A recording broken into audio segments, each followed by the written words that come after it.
Hi, everyone.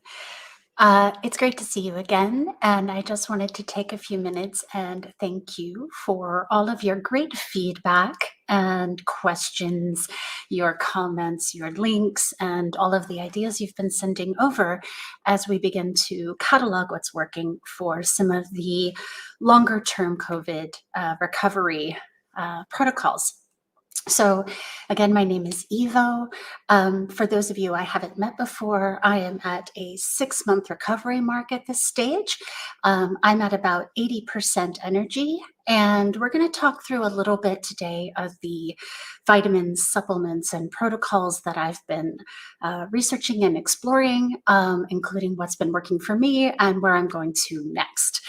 So I am happy to take your questions. I'm going to be here for about 10 to 15 minutes today. And I wanted to share with you, number one, what I'm taking, and then number two, a little bit more information on how what some of the what we call long haulers or long COVID patients may be experiencing around you and how to address that.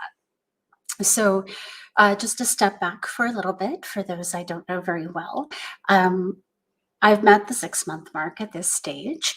I have gone through what many of us experience as sort of a biphasic COVID experience, in that I was mildly symptomatic for 2.5 weeks, followed by a period of time where I thought I was mostly recovered. A little bit of shortness of breath and fatigue, and some headaches were there, persistent, but I thought I was mostly over it.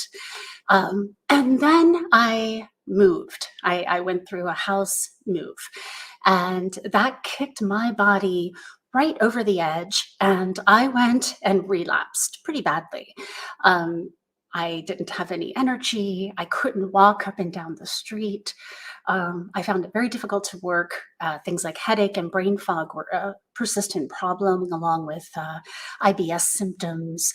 The chronic fatigue, which looks a little bit like those who've suffered with chronic fatigue syndrome or similar situations, have reported similar types of both symptoms and potentially treatments. And so we're going to talk a little bit about what's working there. I'm also going to bring up a video here, and this is a doctor whose work I've been tracking. A number of the doctors we've seen in the long haul COVID space, and this doctor in particular is interviewing with another doctor at the moment. And so what she's explaining is how this situation in the mast cells in our body. There are treatments that have been developed for mast cell, and I'm going to let her words speak to it because I think she's going to do it better than I can. Aware of that document, and they can go and have a look at that. So things are improving, but it's very, very slow. What treatments have you seen provide the best results for the patients you've seen who've had MCAS? Right. So there's the basic first thing that it's important for patients to do, I believe, is to get off high histamine foods. Because one of the amines that are released by the mast cells is histamine. And when histamine goes up, it causes a big inflammatory response in the body. And unfortunately, not only do we make and store histamine in our mast cells, in our basophils, our platelets, and our neurons, and also in some cells in our stomach, which help release acid, and that helps with protein digestion. So not only are we making and storing it, but we're also eating it in various foods, and some foods are very, very high in histamine, and there are certain drinks that can also block the enzymes that actually break down the histamine to prevent you overdosing on histamine from your food. Now, quite a few of my patients, they get into difficulty with MCAS because they are trying to get healthy and they're eating healthy food, which of course it is, but it's full of histamine, and so it's sort of tripping them up. So in particular, things like avocados, tomatoes, spinach, bananas, and then if they drink tea and coffee and green tea and alcohol, that actually blocks one of the enzymes that breaks down the histamine. So they can get into real difficulties. Processed food is no good. reheated food, leftovers is no good. TV dinners are no good. So I'm afraid that's the first thing we need to address is the diet. So we're going to talk a little bit about both diet and the supplements, the vitamins, and the protocols that some of us are trying in the long haul community, and how that might help you deal with whether it's inflammation, fatigue, some of the common symptoms like brain fog, and also some of the headaches, along with some of the IBS symptoms. So here's the basics. We know that COVID causes chronic inflammation in the body. It shows up in different ways. And for some of us, this inflammation is causing any number of symptoms that happen over a period of months and potentially even years. What we know is that somewhere at least 10% of those who are COVID patients are experiencing somewhere between 2, 3, sometimes more symptoms over the long haul. And so even if people are saying that they are recovered and coming back to you saying, hey, I'm ready to go back to work, they may still be experiencing some of those symptoms. So let's say you're in the HR chair for your office, or you are in charge of staff or people, and your employees are trying to come back to work. You may notice that their energy levels are low, that they need a different pace, or they need a different schedule. They might need different types of, whether it's dietary restrictions or time restrictions, or just looking at ways to make it easier on their bodies, perhaps having a chair instead of standing up, or keeping a different schedule altogether. So what this looked like for me in terms of learning to deal with that sort of biphasic disease approach, understanding that many of us go through these relapses, I had to create a different pace for myself. Now, the pacing is very, very important. We're going to talk more about this throughout. I'm currently using a smartwatch, and I'm doing a number of other tracking elements, right? So I'm tracking my biomarkers. I'm tracking heart rate, O2, energy. I'm tracking sleep, because all of those are giving me a sense of what's working and what's not working. But we're also going to talk through right now some of the vitamins that I'm taking every day. So number one, vitamin C. So vitamin C is going to help with the histamines. So I started out right after COVID taking what's called Wellmune, which is a Walmart version that has like Emergency plus Zinc. This is a fantastic way to try and get 1 or 2 of those in a day. I'm now taking 2 of these. You might want to get 100. I'm sorry, you might want to get up to 1,000. So I've got, you can see there, 250s. So I'm taking at least 2 of those a day. Next, we have zinc. And specifically, I'm taking a combo, but other folks are taking different versions. So CalMag Zinc. Zinc is creating almost like an armor internally in vitro. So what you're doing is you're giving your cells some protection. If you are testing COVID positive, but you're still relatively asymptomatic, start with zinc now and continue with it. Don't stop taking it. I don't know if that affected my relapse, but when I stopped taking it was when I relapsed. So just to keep that in mind. And then one other one that we're seeing recommended frequently to support the zinc is quercetin. Now, basically, I'm not a scientist, so I'm not going to try and give you the whole scientific rundown. I will put some links here for the YouTube and such if you have other questions around that. But quercetin works with zinc, and zinc by itself needs what we call an ionophore. And I'm, again, not a scientist. I'm not going to go ahead and try and describe that to you in depth, but basically these 2 compounds are working together.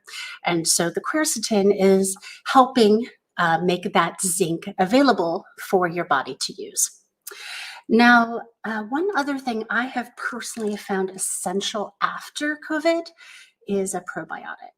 And so this is the one I'm on right now. You can see it's allergen free. So again, we're talking about trying to stop a histamine response. So I have allergies. I have allergic reactions that make post-COVID care harder. So by using an allergy-friendly probiotic, I've been able to help reset my gut. It's not perfect. And as the doctor was saying in the video, I've had to combine a more antihistamine diet with using probiotics in order to heal my gut. And there's a reason for this. Many of us who have had COVID are showing up with various types of post-viral infections. Many of these are bacterial infections, and so they're going to show up in any number of ways. IBS symptoms like diarrhea, constipation, bloating, all of those sort of gut pain things are really common for those of us who've been through it and have come out the other side only to find that we've either gained or lost weight, or that we're not able to digest foods the same way we used to. And there's a few more tips. I want to make sure that I encourage you to get your vitamin D. And this can be a multivitamin form. This can also be in the form of getting outdoors into some sunlight and getting it naturally, encouraging you to get these vitamins in your foods, right? So whole plant sources as well as in vitamin form. And then we're going to talk a little bit about this little baby right here. Now, I don't want you to ever take this much. So you see, I took one of these. It created what's called a niacin flush. And you have to be extremely careful with niacin because dosage and the type of niacin are both very important. Now, I didn't know this ahead of time. I took too much and I experienced something that felt like almost like an acid burn in my body. It was scary for a couple of reasons, but the niacin also just sort of kicked off something in my body. So while I need the niacin, I have found that I've had to go to a smaller dose and then work my way up. And there's a couple of different ways to do that. You might want to look for a non-flush variety of niacin. Certainly never ever take this high of a dose. I would say 1/10 of that dose is probably appropriate, if that. Many of the long haulers are doing something more like 20 to 25. And I just want you to see here, there's a very tiny warning on this label. You got to read the warning labels on these things. It's important. And I did not think about this, but it's vitally important. The other vitamins and supplements that are commonly referred to in various protocols from doctors include selenium. I am not currently on selenium, so this is something I'm considering adding, along with NAC. And there's a lot of research about NAC and basically the process of triggering autophagy.